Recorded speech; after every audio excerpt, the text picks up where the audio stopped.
Vamos abrir nossas Bíblias, queridos irmãos.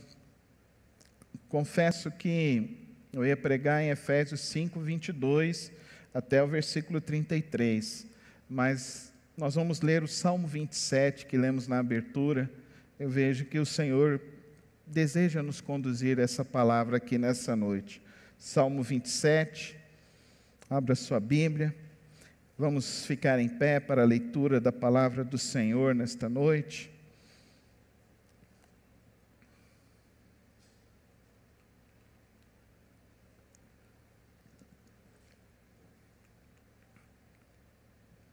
O Senhor é a minha luz e a minha salvação. De quem terei temor? O Senhor é o meu forte refúgio. De quem terei medo? Quando homens maus avançaram contra mim para destruir-me, eles, meus inimigos e meus adversários, é que tropeçarão e cairão. Ainda que um exército se acampe contra mim, meu coração não temerá. Ainda que se declare guerra contra mim, mesmo assim estarei confiante. Uma coisa pedi ao Senhor e é o que eu procuro, que eu possa viver na casa do Senhor todos os dias da minha vida, para contemplar a bondade do Senhor e buscar sua orientação no seu templo. Pois no dia da adversidade, Ele me guardará protegido em sua habitação. No seu tabernáculo me esconderá e me porá em segurança sobre um rochedo. Então triunfarei sobre os inimigos que me cercaram. Em seu tabernáculo oferecerei sacrifícios e com aclamações. Cantarei e louvarei ao Senhor. Ouve a minha voz quando clamo ao Senhor. Tem misericórdia de mim e responde-me. A teu respeito, diz o meu coração, busca a minha face, a tua face, Senhor, buscarei. Não escondas de mim a tua face, nem rejeites com ira o teu servo. Tu tens sido o meu ajudador. Não me desampares, nem me abandones, ó Deus, meu Salvador. Ainda que me abandonem pai e mãe, o Senhor me acolherá. Ensina-me o teu caminho, Senhor. Conduze-me por uma vereda segura, por causa dos meus inimigos. Não me entregues ao capricho dos meus adversários, pois testemunhas falsas se levantam contra mim, respirando violência. Apesar disso, esta certeza eu tenho: viverei até ver a bondade do Senhor na terra. Espere no Senhor, seja forte, coragem, espere no Senhor. Amém, irmãos? Podemos assentar. Meu coração ficou muito entristecido depois de tudo que nós vimos ocorrendo no Afeganistão. Eu fiquei muito consternado em minha alma, pensando em todos os missionários, crentes, homens e mulheres que se renderam aos pés de Jesus ao longo desses últimos 15 anos ali no Afeganistão. Eu fiquei tão consternado que demorei muito tempo para dormir. E eu comecei a orar ao Senhor e eu pedi: Senhor, o que será daqui para frente? Como será essa circunstância? Porque às vezes a gente acha que a gente está enfrentando um problema, uma dificuldade muito grande em nossas vidas. E queridos irmãos, imagine você ser sobressaltado sobre o que está acontecendo ali no Afeganistão. Aqueles homens do Talibã, eles são terroristas, eles são extremamente maus, eles estão aplicando a lei da Sharia, e na lei da Sharia, a mulher, ela é um mero objeto para ser usada, e se ela não é muçulmana, ela é uma pessoa para ser usada e extirpada. Imagina as pessoas que estão ali, pessoas da Cruz Vermelha, correm risco de vida, médicos e enfermeiras que estão ali voluntariamente. Eu vi um fuzileiro nos Estados Unidos dando uma palavra sobre o que significava e o que significava a luta dos Estados Unidos contra eles. E ele contando que teve várias missões, Numa das missões ele sofreu um acidente, ele foi alvejado e ele teve que retornar para os Estados Unidos e assim ele não pôde voltar mais para exercer o seu trabalho como fuzileiro nos Estados Unidos, no Afeganistão. Mas ele contou que certa feita eles prenderam alguns terroristas do Talibã.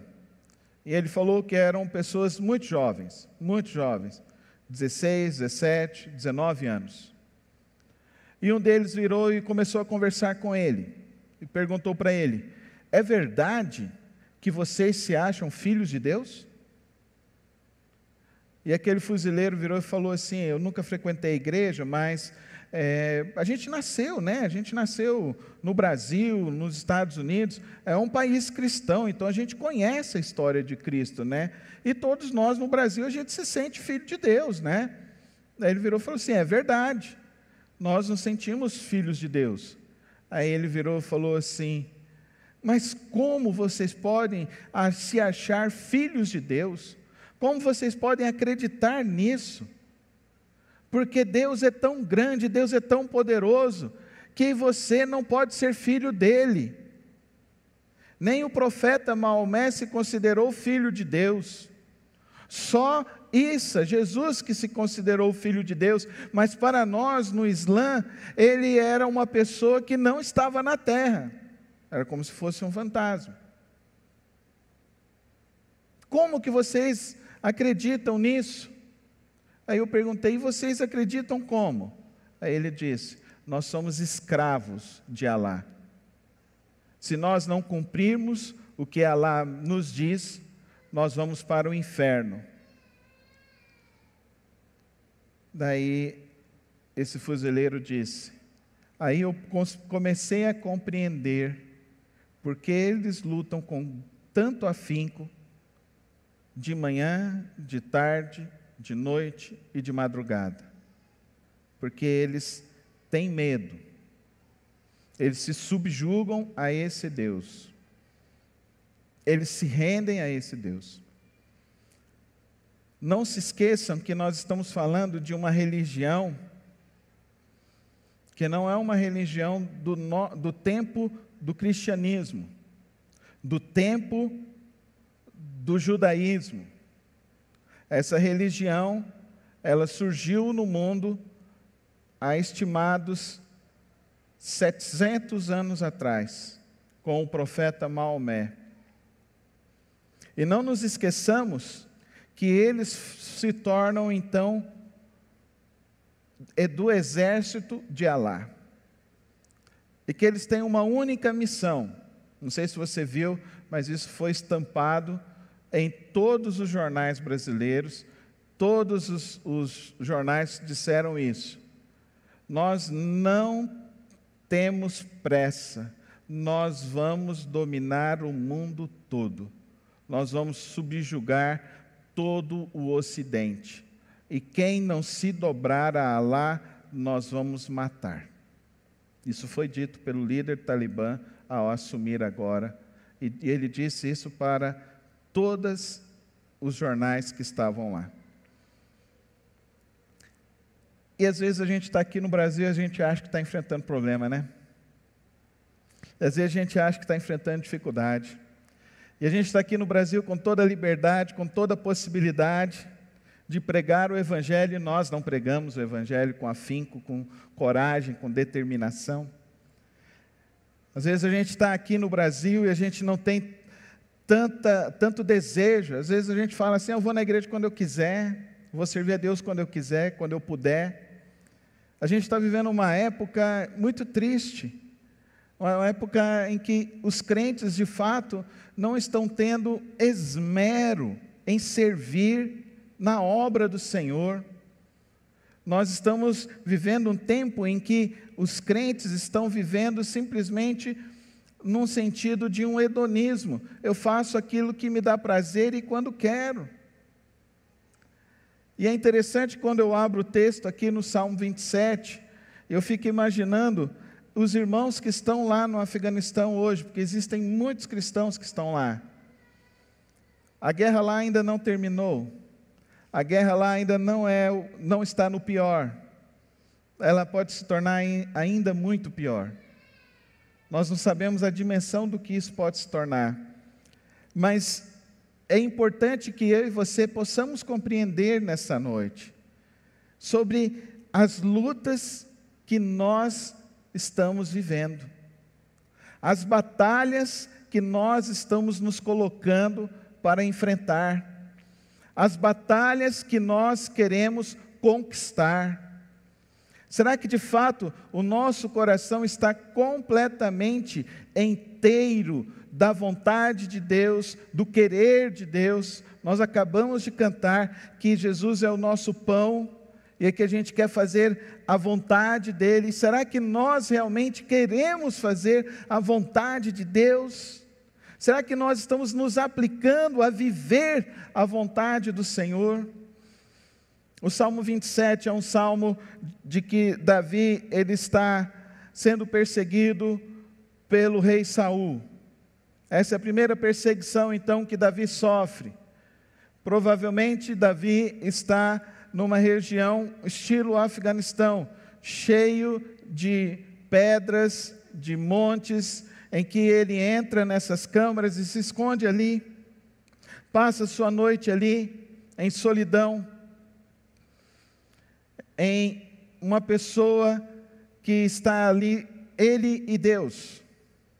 E ele compõe para mim um dos salmos mais belos. Se você pegar todo esse livro dos salmos, até o Salmo 45, que é o primeiro livro de salmos, você vai perceber que esses salmos são salmos muito de desabafo, são salmos em que Davi lava sua alma diante de Deus, em que Davi expõe as suas dificuldades diante do Senhor. E Davi, então, ele começa dizendo: o Senhor é a minha luz e a minha salvação, de quem terei temor? O Davi que nós estamos falando é o Davi já um pouco mais maduro do que o Davi que enfrentou Golias. Esse Davi é o Davi que já viveu um pouco mais de vida e já teve um pouco mais de experiência. É um Davi que ele já teve experiências com Deus ainda maiores do que ele enfrentou ali naquele vale. E agora quando ele chega, ele diz: o Senhor é a minha luz, a minha salvação, de quem terei temor? Ele está fazendo uma afirmação de fé. Ele está fazendo uma afirmação crendo que o Senhor está no controle de todas as coisas, crendo que Deus é soberano, crendo que Deus ele pode guardá-lo e abençoá-lo em todas as circunstâncias. Querido irmão e querida irmã, essa noite eu quero que você realmente reflita sobre a sua vida, sobre a sua fé diante de Deus, sobre as suas convicções diante do Senhor, sobre os seus compromissos diante do reino de Deus, diante do Senhor Jesus Cristo. Nós precisamos refletir sobre isso, até que ponto de fato eu sou uma pessoa que amo a Cristo, que amo a Deus e que tenho prazer nas coisas do Senhor. Davi, ele diz aqui para nós, em 4 desses 5 versos, ele diz para nós que ele tem saudade de estar no templo, de estar na casa de Deus. Em outras palavras, ele tem saudade de estar numa reunião de ajuntamento comunitário. Hoje existem muitas pessoas falando que você não precisa ir na igreja para ser igreja. Isso é heresia, queridos irmãos. Isso está completamente distante da palavra de Deus. Porque eu sou igreja. Não. Isso está errado. Você também não é igreja. Você é uma parte do corpo da igreja, mas você não é a igreja. A igreja nunca foi colocada no sentido de ser uma pessoa. Davi está dizendo aqui que ele sente falta das pessoas, dessa comunhão, de estar junto com o povo de Deus. O ajuntamento cristão, ele é fundamental para a vida cristã, ele é fundamental para o fortalecimento da fé. Não seja uma brasa fora do braseiro, porque a tua brasa vai se apagar. Hoje agora então estão inventando então que agora você pode ser, e agora os pastores estão cada vez mais entrando, estimulando isso, e eu fico parado, eu fico pensando, gente, isso está errado. Se você pegar todo o Novo Testamento, O apóstolo Paulo, quando escreve as suas 13 cartas, ele escreve para um povo que se reunia em Éfeso, na casa de Áquila e Priscila, para um povo que se reunia em Colossos, para um povo que se reunia em casas, em ajuntamentos com as pessoas. Mas, pastor, e nos países que são fechados, eles também se reúnem, queridos irmãos. Na China, nós já tivemos notícias de que eles se reúnem, grupos de 50, grupos de 100, e que eles então estão ali buscando a face do Senhor, envolvidos na obra do Senhor, e que não importa, eles estão ali. Já temos notícia que existem grupos cristãos que estão dentro da Coreia do Norte evangelizando. Nós estamos fazendo parte de uma revolução que está acontecendo ali dentro da Índia, numa região em que é proibido pregar o Evangelho, e ali já temos uma igreja com mais de 350 irmãos, que se reúnem semanalmente, que se encontram de casa em casa uns com os outros, que param para ouvir a Bíblia. Não tem pregação, a única coisa que se tem é um radinho que fala a Bíblia para eles, e ali eles são alimentados, ali eles saem daquelas reuniões e vão para as casas, e na outra reunião eles trazem 2, 3, 4 para ouvir a palavra de Deus, e apenas ao ouvir a palavra de Deus, eles se convertem e aprendem que existe um Deus poderoso, um Deus soberano, um Deus que está sobre todas as coisas, e que as nossas vidas precisam estar para Ele. Amém, igreja? Nós não podemos mais ser passivos, nós não podemos ser influenciados por essa mentalidade que não quer servir, por essa mentalidade que quer acomodação do povo de Deus, por essa mentalidade de pessoas que acham que a gente não tem importância. Leia comigo, perceba aqui o que ele diz para nós, a partir do verso 5. No verso 4, uma coisa pedi ao Senhor e é o que eu procuro, que eu possa viver na casa do Senhor, que eu possa me encontrar com os meus irmãos. Irmão, você precisa vir na igreja para conhecer os outros, saber o nome do outro, saber onde ele mora, saber se ele come piqui ou não. Assim você disse que você conhece o irmão, ele come piqui. Se ele come gueroba, arroz com gueroba, se na comida dele não pode pimenta. Isso é conhecer o outro. Mas não é só isso. É você saber que você estava orando por ele. Que o outro estava orando por você. Nessa manhã, a irmã Liliane, a prima da irmã Edilane, que nós oramos por 2 meses, que adquiriu a Covid e ficou hospitalizada na Amparo, e ficou na UTI por 32 dias. Hoje eu tive a oportunidade de conversar com ela, porque ela veio hoje de manhã aqui na igreja. E ela falou que ela quer vir para contar o testemunho dela. Na hora que eu a vi, eu fiquei com uma emoção muito grande. Eu perguntei: irmã, como você está? Ela falou assim: pastor, eu sou um milagre. Amém, irmãos? Ela falou assim: no dia que eu senti que eu estava chegando perto da morte, eu senti que Jesus, eu falei para Jesus: Jesus, eu não posso ir, eu preciso terminar de criar o meu filho. E aquela hora ela estava voltando, e ela voltando à consciência. Que experiência incrível, eu fui muito edificado aqui, depois do culto hoje de manhã. Dá para você entender? Aqui é o local propício que Deus quer falar com você, amém, irmãos?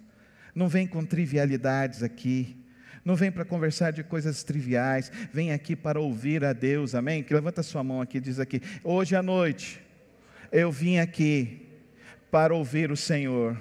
Fala comigo, Deus. Fala comigo, Senhor.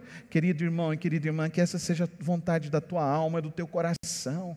Pedir que Deus fale com você, porque é Deus quem tem a fonte da vida, é Deus quem tem as palavras de vida, é Deus quem produz em nós a verdadeira esperança, é Deus que produz em nós a verdadeira perspectiva pelo qual devemos viver.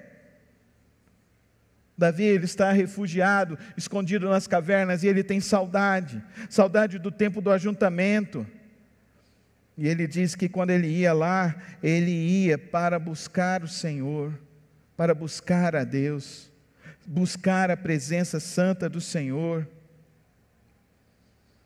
Eu e você hoje pela manhã nós falamos sobre como enfrentar tempestades, e nós não sabemos o dia do amanhã, e não podemos dizer que nós não vamos enfrentar lutas ou dificuldades. Nós devemos estar preparados para elas. E como o crente se prepara? E aqui nós vemos aqui Davi nos ensinando isso, que nós precisamos buscar a Deus de todo o nosso coração, rasgar a nossa alma na profundidade do trono da graça de Deus, se desnudar na frente do Senhor, jogar fora todas as máscaras. É lógico que quando a gente está no mundo, está nas reuniões, está com as pessoas, a gente se veste de uma máscara. Eu sei que às vezes a gente está aqui, por dentro a gente está arrasado dentro de nós, mas o Senhor quer que você derrame as suas lágrimas diante dEle, porque lágrimas derramadas diante do altar do Senhor, essas lágrimas serão enxugadas pelo Espírito Santo de Deus, e essas lágrimas vão produzir fé em sua vida, e renovação espiritual na tua vida, na tua caminhada com Deus.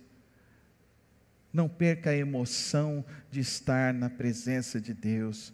Não perca a emoção e os sentimentos de estar e de buscar o Senhor, porque essas emoções são muito importantes. Se você vê, o Salmo 27 está repleto de emoção, está repleto de sentimentos.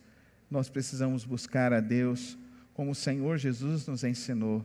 Ame a Deus de todo o teu coração, com toda a tua força e todo o teu entendimento, mas ame a Deus de todas as formas, de tudo de dentro de você. Ame o Senhor, busque a Ele, extravase o seu amor de todas as possibilidades de você declamar o quanto que você o ama, o quanto que você o deseja, o quanto que Ele é importante para você.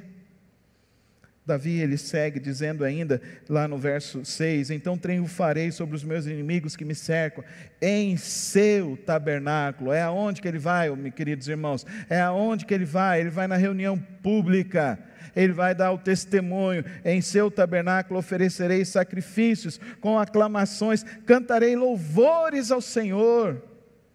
Percebe o quanto que é fundamental isso para a vida dele? E isso é fundamental porque ele esteve lá antes. Você estando aqui hoje, isso é prevenção, isso é cuidado de Deus para você, isso é momento especial seu com Deus.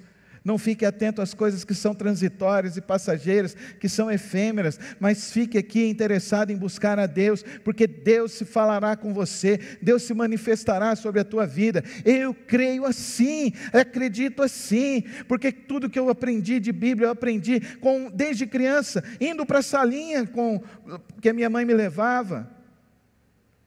Hoje o que as minhas filhas falam, que elas sabem de Bíblia, tudo elas falam. Essa semana eu achei tão bonito, semana passada, as minhas filhas falaram assim, deram um testemunho tão bonito para mim. Elas falaram assim: pai, lá na escola eles contam as histórias, mas não tem nenhuma nova, pai, porque todas eu ouvi na igreja. Dá um glória a Deus. Você entende a importância de você trazer o seu filho à casa do Senhor? E criança aqui nessa igreja não dá trabalho, pode correr, pode pular, pode quebrar, é melhor que ele quebre aqui dentro e aprenda que aqui é a casa dele, do que ele fique na sua casa e não saiba que existe um Deus que o acolhe, que existe um povo que o acolhe. Aqui é o lugar do seu filho. Traga o seu filho, se esforce em trazê-lo, tenha esse zelo, porque é assim que nós vamos aprendendo a ser cristãos. É assim que vamos nos fortalecendo com a palavra de Deus. É assim que nós vamos caminhando, às vezes trôpegos, às vezes cansados, às vezes angustiados, mas sendo renovados pelo Espírito Santo de Deus que está sobre nós. Mas Davi ainda continua: ouve a minha voz, ouve a minha voz.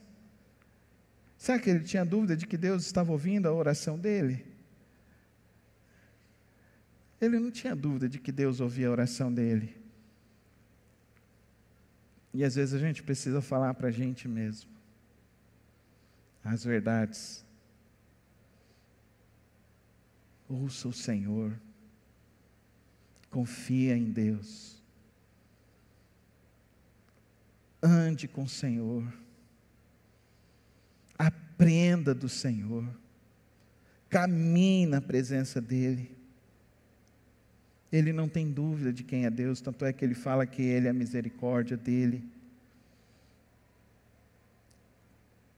Ele sabe que Deus não esconde a face dEle. Ele sabe que Deus não se ausenta da presença dEle, porque Ele, Deus, é o Salvador dEle. Ele personalizou, ó Deus, meu Salvador. Você é capaz de dizer isso? Deus é o teu Salvador? Ou você ainda acha que é alguma outra coisa que te salva? Então vamos falar, igreja, Deus é o meu Salvador. Tá bom para ensaio, mas com fé agora, em nome de Jesus. Deus é o meu Salvador. Ele é o nosso Salvador. Ele é o seu Salvador? É nele que você se refugia? É nele que nos momentos das tuas angústias você o busca? É ele que você olha quando você está passando dificuldades? O verso 10 é muito especial para mim. Ainda que me abandonem pai ou mãe, o Senhor me acolherá. Eu perdi o meu pai com 11 anos de idade. Isso foi um vazio muito grande dentro de mim. Existem muitas coisas que acontecem e que aconteceram na minha vida e que eu gostaria que o meu pai tivesse visto. Eu sei a dor de ser órfão.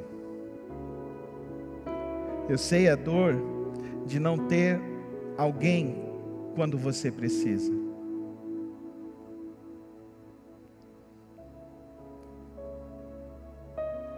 E uma das doutrinas mais maravilhosas dentro da soteriologia é a doutrina da adoção,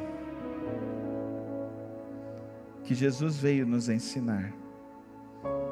Quando Ele vai nos ensinar a oração, a primeira expressão que Ele fala, Pai nosso, que estás nos céus.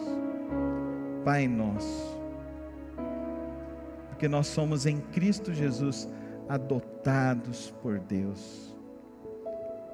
Você entende isso? Que Deus escolheu te amar.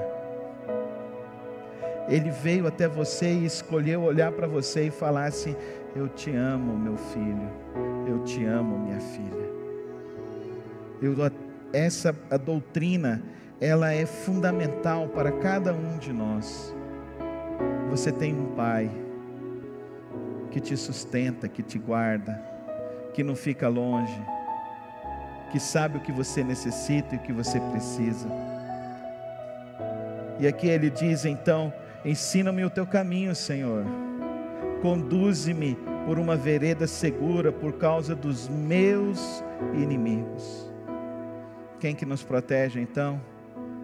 É o Pai que está nos céus, amém, queridos? É o Senhor, o nosso Deus. Quantos aqui não pegaram Covid? Deixa eu ver. Glória a Deus, né, irmãos? Mas veja quantos pegaram Covid. Deus cuida de nós que não pegamos, mas cuida também daqueles que pegaram. Ele é Deus dos que estão doentes. Ele é Pai dos que estão doentes, mas Ele é Pai também daqueles que não estão doentes. Você pode dar uma salva de palmas ao nosso Deus? Ele é o teu Pai. Você é filho de Deus. Você não é escravo de Deus.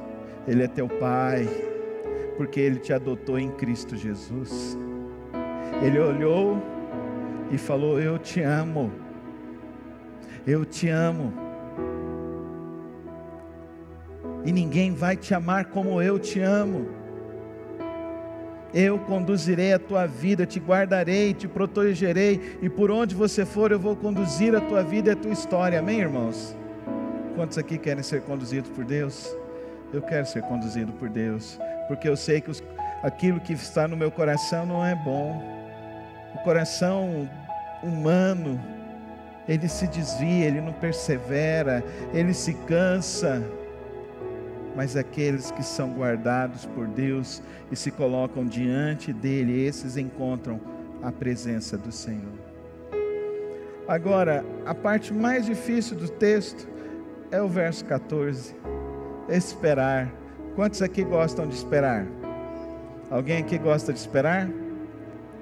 Ninguém gosta de esperar, né? Eu acho bom quando eu vou em médico, aí marca a hora, a gente chega lá, aí o médico nunca consegue cumprir a hora, porque um atendimento é um atendimento, uma circunstância é uma circunstância, uma pessoa é uma pessoa, um problema é de uma forma ou outra. Eu gosto de olhar as pessoas que reclamam e que falam, e que falam, e que falam, e que falam. Você sabe que a gente, quando está orando e não vê a resposta das nossas orações, é Deus falando: espera em mim, amém? Espera em mim. Vamos aprender a esperar no Senhor e não sermos impacientes com o Senhor. Deus é bom, nós cantamos isso aqui nesta noite, amém? Deus é bom. E a fidelidade, a misericórdia dele, o amor dele, dura para sempre, durará para sempre. Eu não sei porque Deus me trouxe aqui ao Salmo 27 nesta hora, mas eu sei que talvez algum coração aqui nesta noite necessitava saber dessas 4 realidades desse texto. A primeira realidade que nós precisamos aprender: quem é Deus? E nós aprendemos quem é Deus participando ativamente de uma igreja. E igreja não é na sua casa, igreja é aqui mesmo, amém, irmãos? É aqui, é uns com os outros, a gente comendo sal um com o outro. É assim que a gente é igreja. A gente aprende. E quando a gente aprende de Deus, a gente conhece da grandiosidade, da soberania, da provisão dEle. A gente conhece o nosso Pai eterno. Amém, irmãos? O nosso Pai eterno. Para que quando sairmos daqui, não sejamos afoitos achando que tudo vai estar resolvido, mas que a gente saiba que nós somos filhos amados dEle. Custou caro a nossa adoção. A nossa adoção custou Jesus Cristo. Feche os teus olhos nesse momento. Eu não sei como você entrou aqui, mas eu sei que o Senhor quer falar na tua vida nesta hora. É você e Deus. O que você está precisando aprender do Senhor? Aprender a esperar. Está precisando aprender que você é acolhido por Deus. Você está precisando aprender mais da grandiosidade do cuidado do Senhor. O Senhor, o nosso Deus, Ele supre todas as nossas necessidades. Ele nos conhece como nós nem mesmos nos conhecemos. E Ele sabe o que é o melhor para nós.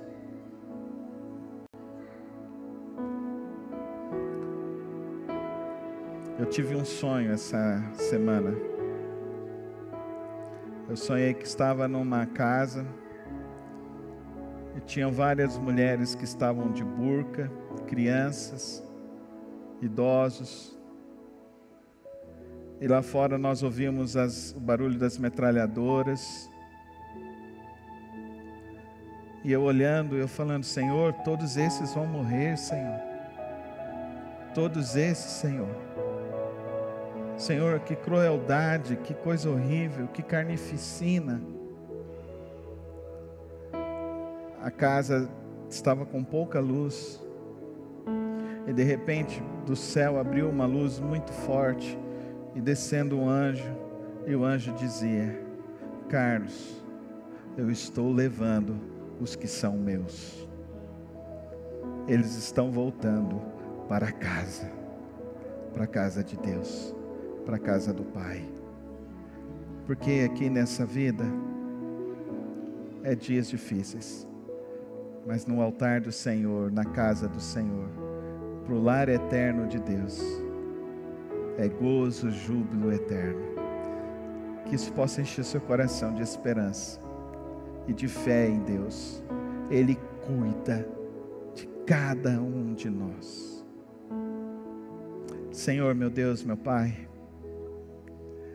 obrigado porque nesta noite podemos aprender da Tua graça, do Teu amor, porque nesta noite nós podemos olhar para o Senhor e perceber, ó Deus, das coisas grandiosas que o Senhor tem feito, das oportunidades que o Senhor tem nos dado, que hoje nós podemos conhecer, ó Deus, uma face maior do Teu amor, porque somos adotados pelo Senhor, somos reconciliados contigo por meio de Cristo Jesus, e que nesta noite, ó Deus, os nossos corações possam ser, ó Deus, restaurados, cuidados da falta de fé, ó Deus, das ansiedades da vida, das preocupações da vida, das angústias desta vida, que nesta noite, ó Deus, o nosso coração possa ser restaurado em Ti, como o Senhor restaurou o coração do Teu servo Davi, que nesta noite nós possamos ser restaurados e saber, ó Deus, que o melhor é esperar no Senhor,